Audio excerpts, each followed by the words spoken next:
Welcome, everybody. It is the Sunday episode of The Expendable Show. Thanks for tuning in. There's been some stuff happen this week, but first, if you like my show, like, subscribe, and ding the bell. Helps my channel grow. And I'm not going to lie, this has probably been like the most energy I've exerted all weekend. I have done, it's been like rainy all weekend. Like we've had like spurts where it's, sunny out. And like, I think Friday it was like almost 90 here, just south of Atlanta. And like today it's like 80. But like this morning, it was like a super nasty, like I get up and I go to the gym at 5 o'clock in the morning on the weekends because I want to avoid before all the church people get in there. So I go to the gym and then I came home and I'm like, well, now what do I do? Because usually I'll be getting all my stuff around for work for the week. And, Sunday I take the time to prep my podcast. And then I got to prep for Wednesdays because usually I go to work all day and I don't have time to prep for my podcast. But I don't work for that company anymore. So now I'm self-employed kind of. So I'm a contractual employee. So I have all this extra time now to where I don't have to like hurry up and rush and get things done. I can actually like take my time and, I'm going to work on this right now. But I took a nap when I got home because I didn't have anything to do. I'd already cleaned my house, already done all the stuff that I usually do on the weekends. And I haven't been able to go out because the weather's been, rainy and stormy. So I took a nap and my dog Yeti, she usually sleeps right beside me. Like if I fall asleep on the couch, Yeti's like right there. Well, we heard like this nasty like crack this morning. I don't know. It's probably around 9 a.m. And it woke us both up. And I thought for sure the lightning hit right outside my window. I was like, holy crap, that's some loud lightning. But anyway, that's what I've been doing all weekend. Napping and binge watching The Blacklist. That's it. Watching the news. So let's get into the news. Let's go through our statistics this week because things have been changing a little bit. So we're going to talk about some of those changes, and then we'll get into our main topics of the week. So Doge, we're up to 170 billion, which is 1,055. That's on Doge's website. But on the debt clock, we're seeing it's starting to rapidly pick up a little bit. We're at $444 billion that Elon has saved, which translates to $3,957 per taxpayer. They made a promise they were going to come in and make cuts. Now that's happening. We're seeing a return on that. We're over $600 billion in cuts. So that's good. I like seeing that. The problem we have with that is we can't get these idiots in Congress to codify the cuts. So that's something they're still working on. But as of right now, people like, it blows my mind the amount of diehard Trumpers that were on that list of moron politicians that voted against the codification of the Doge cuts. So like Tim Scott, I did not expect him to see his name on there. Mark Wayne Mullins, I did not expect to see his name on there, but here we are. I expected to see people like Mitch McConnell and Lindsey Graham. Lindsey Graham is such a turncoat. And I think most of America most of the conservatives understand that. I think they booed him at a Trump rally one time because everybody knows he's a snake. And he's part of that, like that deep South establishment, if there was an establishment that came out of the South from the Civil War, Lindsey Graham's bloodline is in it. I guarantee it.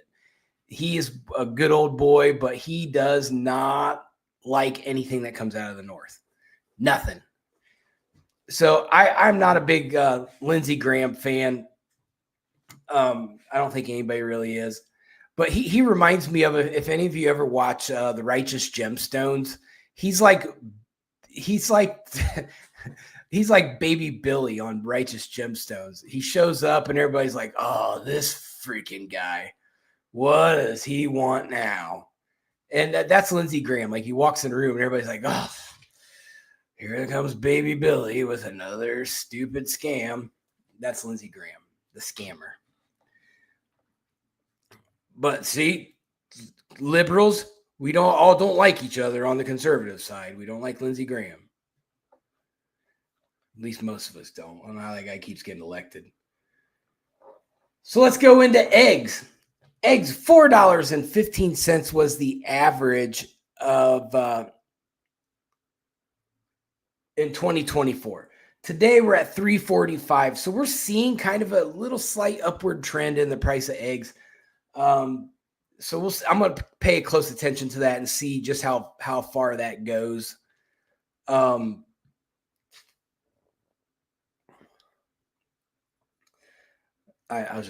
Khanna was on TV. I can't stand him. Gas. So gas in 2024 was $3.30. Now gas, we're seeing the opposite trend. It's tapering down. So we're at $3.13, which is down about a penny or two from last week, which we're seeing it here. It was $2.65 here in Locust Grove this morning when I was out and about. Now the Dow, with Trump's big $3.6 trillion promise that he got from the Middle East over the last week, the Dow's it closed on Friday at 42,654. That's the highest it's been since before the tariffs. We're seeing the economy recover as far as investments go. So that's good. We're seeing prices are starting to go down. The Dow's going up. We're making money off of tariffs. Deals are getting done. Trump has masterfully orchestrated this reset of the economy. And at a time when I wrote my book, The Swiss Effect, which is right behind me, I was not sure that we were going to recover from the damage that the shadow governments have done. But Donald Trump has done it. And this is the most masterful political economic strategy in history, no matter what country you're part of or what empire you watch, or it doesn't matter. Donald Trump supersedes them all, and he will go down not only as the greatest president in the history of the United States, but he will also go down as the greatest world leader in the history of this world. And just seeing how he got the emperor's treatment in all of the Middle East when he was over there, that says a lot. Those guys, they usually don't do stuff like that. They respect their royalty, and that's it. So for Trump to go over there and do all that was miraculous in itself. But it just shows that those countries do want peace. And Trump came over and said, let's make peace. Let's build our economies and use our economies to bring peace together. Let's get these business deals put together so we can work together instead of work against each other.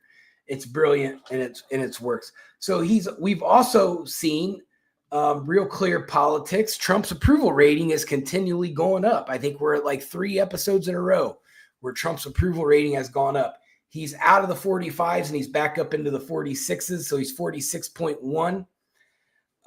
He still has a couple more percentage points to get back to where he was, but we're seeing Trump trend up now. He was struggling when the tariffs first came out. A lot of people were concerned. However, Donald Trump is recovering, and we're seeing him trend upward again. So let's talk about the big, beautiful bill that got shot down, which it angers me. So we're going to go over some of the situational facts of that, so that way everybody understands. So President Donald Trump's big, beautiful bill failed to pass the House Budget Committee on Friday in what appears to be a massive blow to House GOP leaders' plan to hold the House-wide vote next week. Here's what happened. So it's not a complete failure, okay? Yeah, it's a setback, but it's not completely dead in the water. What they did was they voted against moving it forward because they knew that if it went to the House floor for a complete vote, they didn't have enough votes for it. So the Budget Committee voted it down so they could reconvene and they could go to the House floor and get the votes they needed. So right now you've got the idiots in the major media, including Fox News, are they're trashing the guys like Chip Roy, Josh Bretchin, Andrew Clyde from here in Georgia, who I've met. He's a very nice guy. Ralph Norman and Lloyd Schmucker. They're taking a lot of heat right now because of the not getting moved forward to the Senate vote. Now they have, especially Lloyd Schmucker. He came out and he said, "Look, we didn't have the votes. I'm not going to move this forward for it to get shot down. So we're gonna just hold it here in the budget committee until we get a chance to talk to some of the holdouts and get them flipped." The problem is they think some of the budget isn't cut enough. So they're going to work on that, and we'll see what more cuts we can get in there. They said it's still going to add over $1 trillion to the budget, and that's what some of them are concerned about, because some of them are up for re-election, and the constituency will reflect on that success or failure depending upon how it goes down. So I see what's going on. They should make sure they get it right. Trump wants it done, but it's got to be under the right pretenses. And so they're going to work that out, and they'll get it done. They got to honor Trump's mandate. That's flat out. Unless you're Mitch McConnell and you're just going to say no to everything, it doesn't matter. Or Lindsey Graham, you're just going to go with whoever hands you a paycheck under the table. So they're going to reintroduce the bill later this week. But they got to get their holdouts on the same page. That whatever the issues are, let's work it out and get it done, so we can get this back out for a vote in the budget committee, and then we can move it forward for a final vote. In the meantime, Senate Majority Leader Thune, he needs to be already on it in the Senate for when it does pass the House and goes to the Senate, that they can have an easy transition and get their majority vote out of that and get Trump's tax cuts codified. So we'll see what happens out of that. Be paying close attention to that, because that's a big deal. If Trump can get this passed, that's a huge win. And it's a huge loss for the left. Next, big news this week out of the Department of Justice, especially the Secret Service and FBI. Former FBI Director James Comey, who we all dislike him. He is supposedly a Republican, but he's part of the establishment. He's been a huge Trump hater, for those of you who don't know. So the former director of the FBI, James Comey, took to Instagram on Thursday to share a post with the number 8647 written out on a sandy shore in Seychelles. Later, he pulled the post after some started saying that it looked like Comey was threatening the life of President Trump. So if you don't know, 86 is someone who's someone's hospitality is shorthanded for throwing them out of somewhere. It's usually like if you 86 someone, it means you're getting kicked out of something. So you've ran out of hospitality. But 86 can also be taken for taking someone out, like eliminating a target. So it just depends. So Comey comes out and he's like, "I didn't know what that meant. I'm sorry. I didn't." Come on, man. There's one of two problems here. Either James Comey, you're too much of an idiot to have been FBI director, or two, you think we're that stupid to understand what you're saying. You can't play ignorant. The FBI is one of the biggest investigative branches on the planet. For you to not know what almost every coded thing in the world means is complete and utter disastrous behavior by a former FBI director. I have zero confidence that former Director Comey is capable of doing much of anything. For him to come out and say, "I didn't know what that means," that's preposterous and a lie.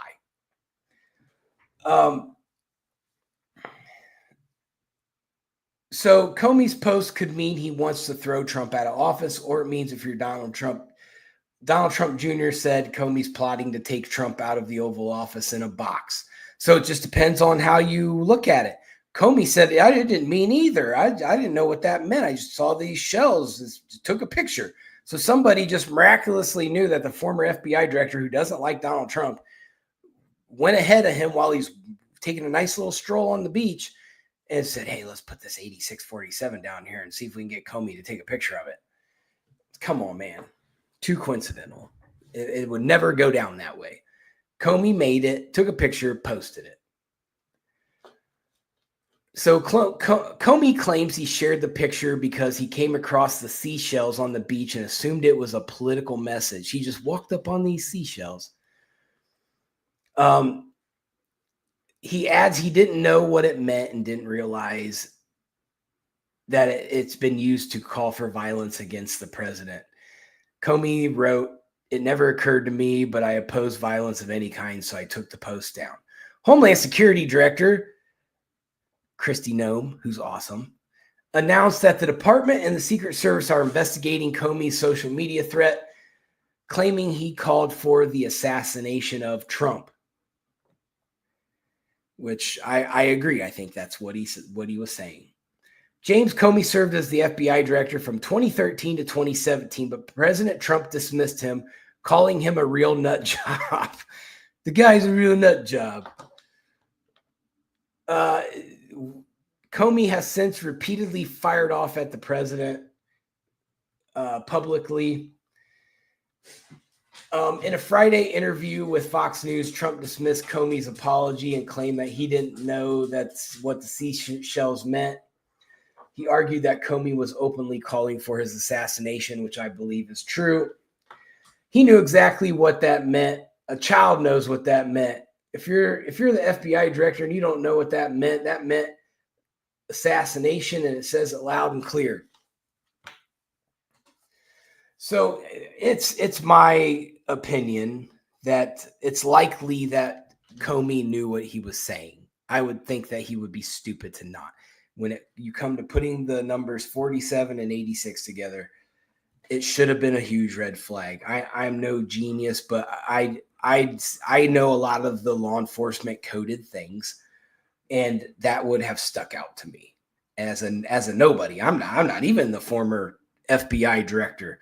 But if I was the former FBI director, I would have looked at that and said, oh, well, I need to call somebody because that's a threat. So I need to find out who's threatening the president. So that's why I believe Comey knew what he was doing. Trump went on to say, now he wasn't very competent, but he was competent enough to know what that meant. And he did it for a reason. And he was hit so hard because people like me, they like what's happening with our country. Our country has become respected again and all this. And he's calling for the assassination of the president, which he is.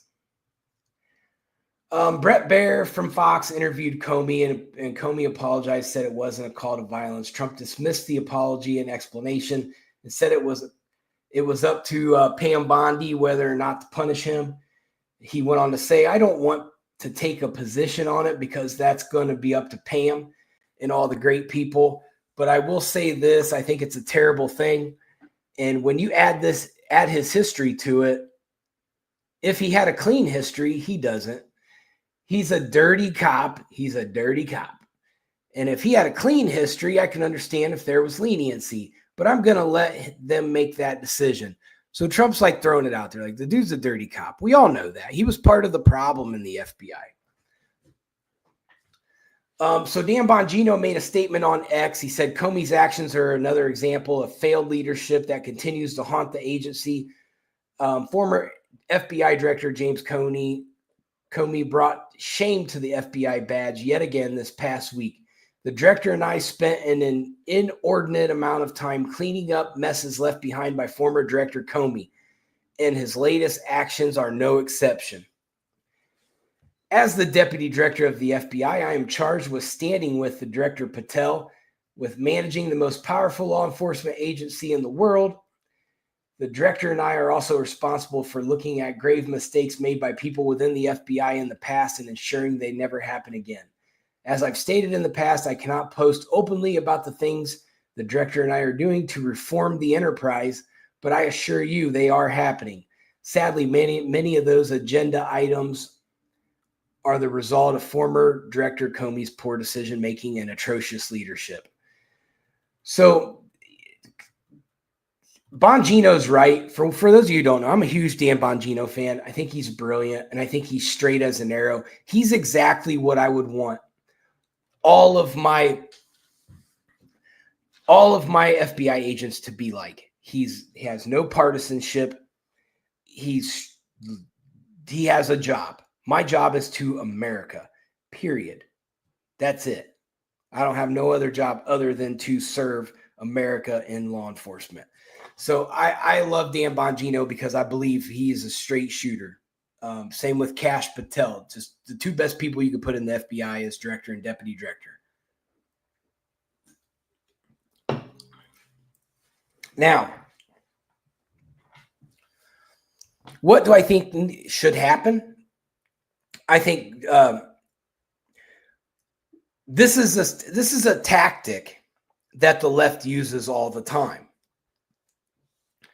And I certainly believe that we need to start as a Department of Justice to get these direct, indirect threats that happen all the time of all these politicians, all these people that think that if I just throw this tiny little piece of information out there, that people can interpret however they want, knowing that there are radicals out there that will interpret it the way that you want them to interpret it.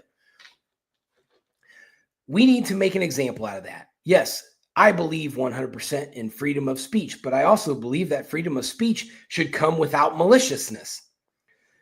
So I think when you cross that threshold of either not being malicious or being malicious, you are going to be subject to consequences. So I believe that former FBI Director James Comey should be subject to consequences for his actions.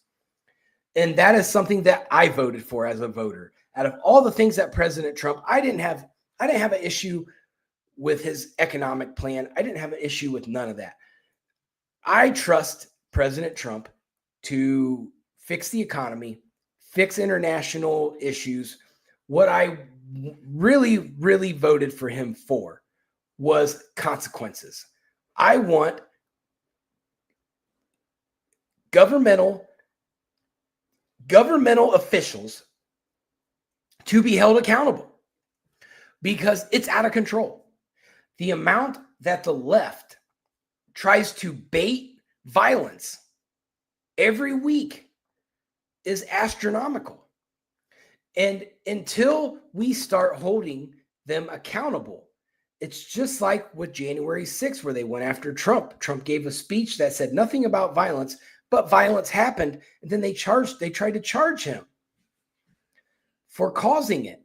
This statute does need to happen because we hear way more harsh, instigative words come out of the left every week that they get passes on all the time. I don't want to see passes anymore. I want to see accountability. I want them to sit and put their foot down and go, that's enough. We're not going to let you do this anymore. And that would stop a lot of these issues. So that's that. Now, if you're next on the agenda, and I'm just going to talk about it real quick. The Mexican Navy has attacked the Brooklyn Bridge and tried to take out America. I'm just kidding. That's not how it went down. But when I first read it, I was like, oh my gosh, that's the best naval ship Mexico's got. It's like a sailboat. It looked like a pirate ship. But they had a boat that was supposed to be going somewhere, supposed to go to Iceland or something like that. But it was there for the 4th of July, some kind of Independence Day celebration. It was like a ceremonial ship. And the from what I'm hearing is that the engine failed.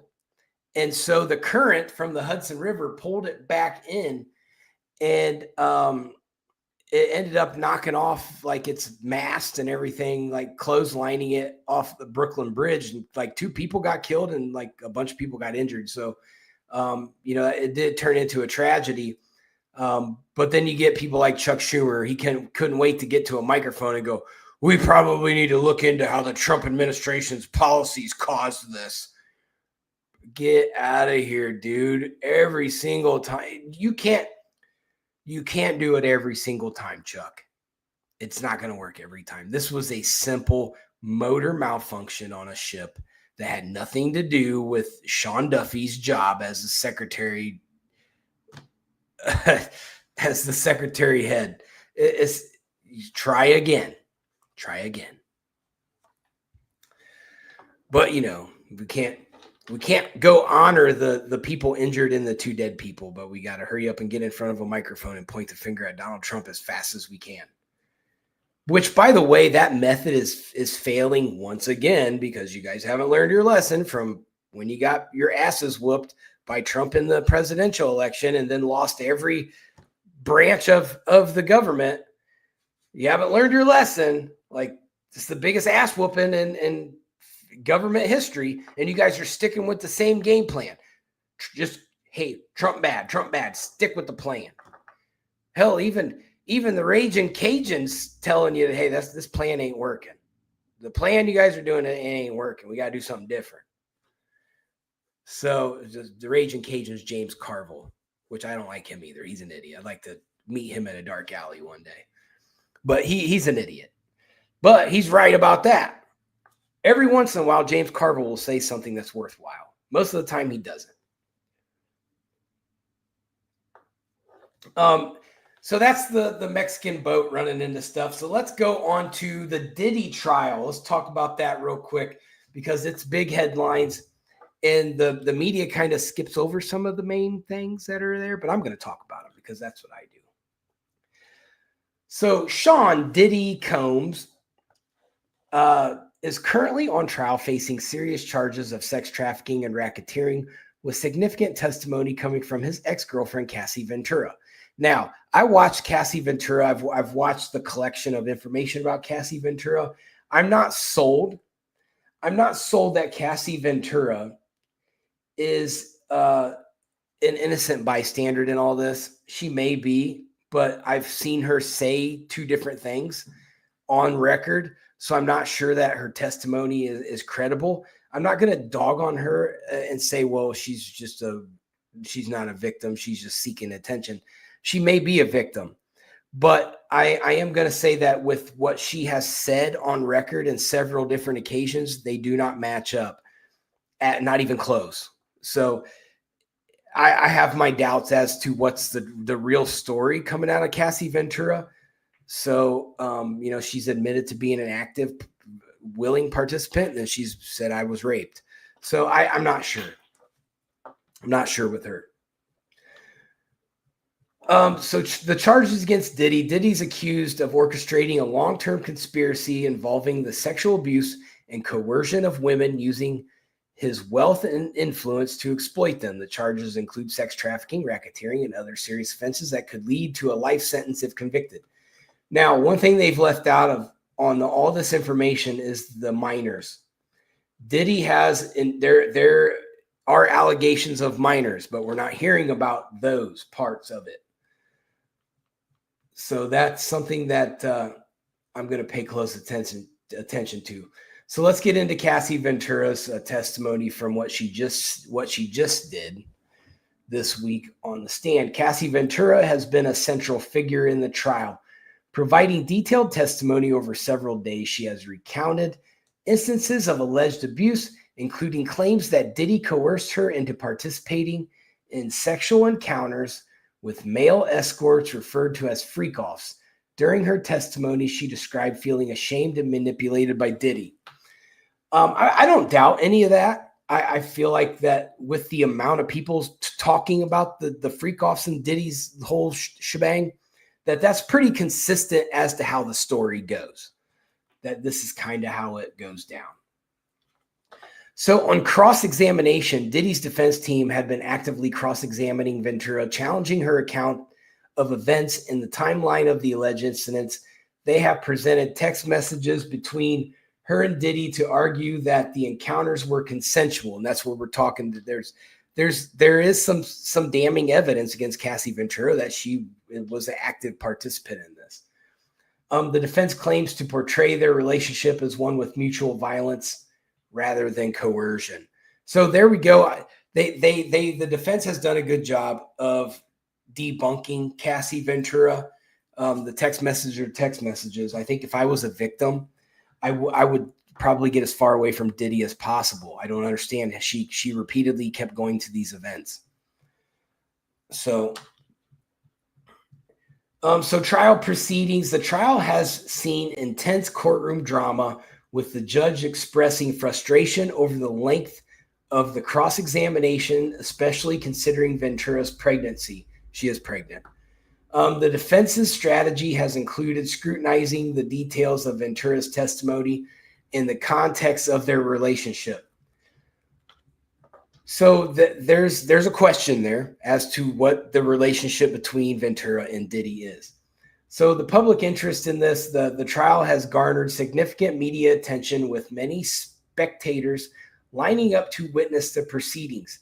The case has been covered extensively across various platforms, highlighting the serious nature of the allegations and implications for Diddy's career and legacy. Now, that's kind of where we're at. There's still, we've got all this week of stuff going on. Now, one thing that I want to point out, this trial, as it may or may not be designed to do, it isolates Diddy and just a few key people, right? So it's going to diminish the seriousness of what really happened at Diddy's little parties.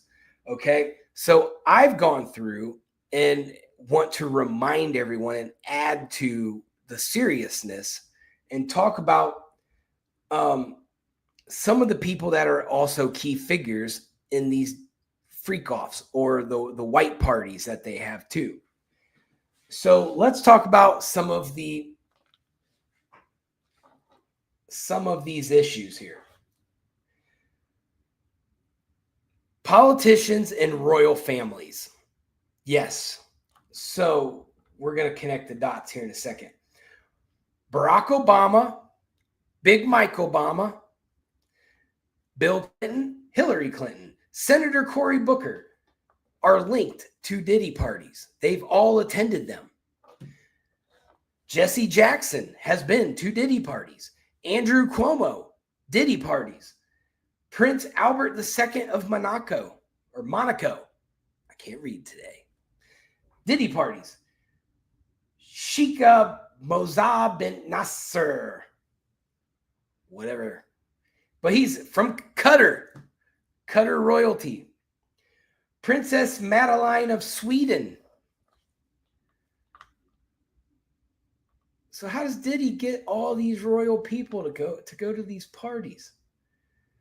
Crown Prince Pavlos of Greece and his wife Marie Chantal. Go figure, she's worthless. That's my ex-wife's last name, her first name, Chantal. Prince Harry, Prince Beatrice of York, Princess Eugenie of York, Princess Charlotte Casaraghi of Monaco. I don't know why I keep saying that wrong. I can't say Monaco. Spanaca. So here we are with a lot of these names of big name people. You're not hearing them talk about them in the Diddy parties. They've excluded them. For what? For why? If I was prosecuting this case, I would name drop them all day long, because for one, a lot of these names are the same names that are on another certain list in another certain island. Epstein. So what's in common? What's in common? Diddy freak-offs, Epstein Island parties. What's the common denominator? If I was the prosecutor, I would be drawing that common denominator to the jury. Like, why are all these same people going to the same types of parties? Why? I think that would be a strong way to try this case. Yes, you're going to get a lot of objections and a lot of kickback from the defense. But these people are on the Diddy party list. You most likely will win your objections. So I think that's a very strategic way to go about it. And I'm not sure why nobody in that courtroom is doing that. I would name drop the Clintons and the Obamas every 5 seconds. I would throw Cory Booker's name out there every 5 seconds. These are all people active, and they're all people that have been linked to Jeffrey Epstein and Ghislaine Maxwell. Bill Clinton spent weeks on Epstein Island in a case that we already have publicly determined guilt for Ghislaine and Jeffrey Epstein. You already have guilt. And you just go in there and you tie the Obamas and you tie the Clintons and you tie the royal families that already have ties to the Epstein list. Let them all go down in a blaze of glory together. But we're not seeing that. So to me, this is Diddy's going to be your fall guy. I'm actually, where we're at in the trial, I'm not sure that this is going to turn into a guilty verdict. I think we're going to see a mistrial. I think that Ventura is going to end up not being credible. I think the jury's going to look at this, and as everybody watches her testimony, she's not credible. She says one thing and then she says another thing. If I were on that jury, I'm dismissing that whole everything she just said. I'm going to say that did not prove Diddy's guilty. So it's going to take more than her, more than Cassie Ventura. So I'm going to keep paying attention to the Diddy thing. Big high profile law, like court cases is kind of my thing. I love them. And I know a lot of people in this country that watch what my sister-in-law calls it murder porn, or my brother calls it murder porn. My sister-in-law is obsessed with like court case shows. Nicole, that's you. But it's a big deal, and we'll see what happens. I want to see who else they call. Who does the defense call?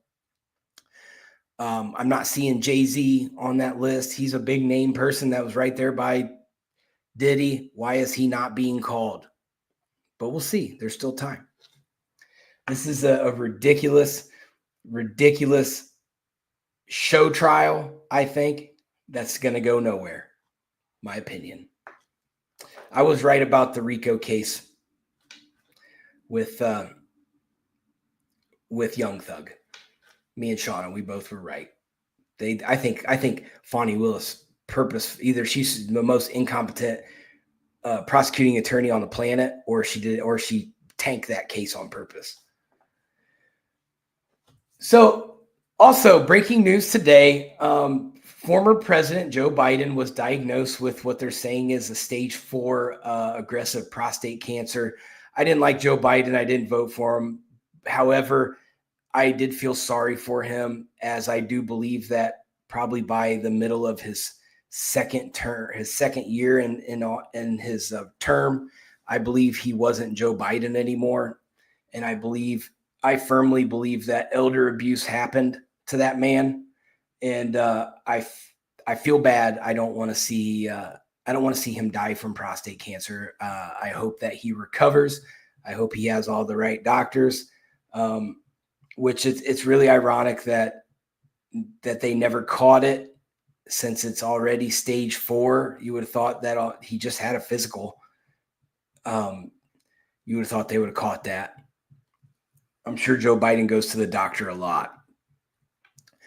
However, it's ironic they announced it today, a couple days after the left media starts attacking him and outing him as, yeah, we knew he wasn't all there in the head and we did nothing. Sorry for misleading you guys. We didn't really mislead you though. We're still CNN and MSNBC, your trusted news network. So yeah, whatever. I think that they timed it out to kill that story down to make everybody go, okay, take the pressure off of Joe Biden. We got to get this out of the media. So let's announce his cancer that he's probably had for some time. So, well, we'll see what happens. We got a big week coming up. Trump's is meeting with Putin, then he's going to meet with Zelensky, and he says we're going to end this war. So let's see what gets done this week. And don't forget, if it wasn't for the United States of America, CIA, that's been rogue for decades, this Russia-Ukraine war would never have happened. The most wars and coups in the world would not have happened. So that's it. That's for my show for today. Everybody be safe. And it's going to be 90 degrees here tomorrow. So I'm going to be outside after I get done working by noon. I'm going to get done working by noon and go get in the pool. So I'm out. Peace.